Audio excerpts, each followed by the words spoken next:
Alors, news concernant Porsche, une essence de synthèse plus propre que les voitures électriques. Voyons donc, le carburant synthétique sera-t-il plus propre que l'électrique? C'est ce qu'affirme Porsche pour justifier son choix. La fin des énergies fossiles est proche, que ce soit avec les mesures gouvernementales ou par épuisement des ressources. Pour perdurer, les constructeurs se grattent la tête afin de trouver des solutions alternatives, notamment les fabricants de voitures passion, qui trouvent dans les carburants synthétiques leur salut. Si McLaren a déjà évoqué la solution, c'est au tour de Porsche de s'exprimer sur le sujet. Interrogé par Autocar, le docteur Frank Walliser, patron de la division Motorsport et GT, estime que les moteurs thermiques carburant Ali-Fuel se montreront aussi propres, si ce n'est plus, que les alternatives électriques.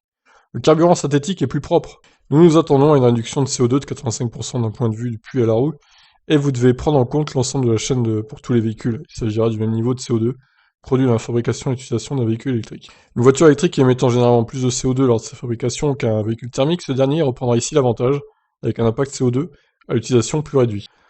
Bon, alors ça, franchement, j'ai quelques doutes, hein. Le docteur Frank Walliser de continuer. L'idée générale derrière ces carburants synthétiques est qu'il n'y a pas de changement mécanique nécessaire, contrairement à ce que nous avons vu avec l'éthanol 10 ou au vin. Donc vraiment, tout le monde peut l'utiliser. Cela n'a aucun impact sur les performances, il y a même quelques chevaux en plus. Mais les émissions sont bien meilleures. Nous voyons moins de particules, moins de NOx. Le porte-parole a également avancé la feuille de route du Zuffenhausen en la matière, ainsi Porsche et ses partenaires, Siemens Energy, AME, Enel et la société chilienne ENAP, mettra sur pied une usine afin de produire du e-fuel dès 2022 et atteindre un volume de production de 550 millions de litres en 2026. L'e-fuel Porsche sera fabriqué à partir de l'hydrogène et du carbone capturé dans l'air. La combinaison des éléments permettra de créer du méthanol qui sera ensuite transformé afin de pouvoir être utilisé dans les moteurs des voitures à essence.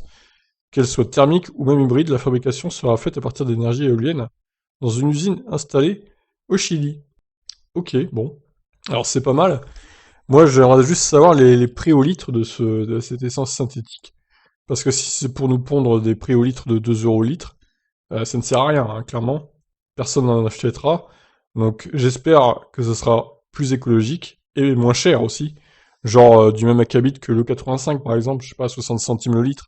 Et là, effectivement, ça pourrait être très concurrentiel pour les voitures électriques. Mais j'ai quelques doutes que ce soit ce prix-là quand même, hein, parce qu'il faut le produire, hein, l'essence synthétique.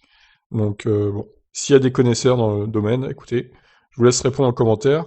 Pour l'instant, c'est un peu vague encore, hein, ces histoires d'essence synthétique. Mais bon, on verra si ça évolue ou pas. Je vous laisse réagir. Ciao.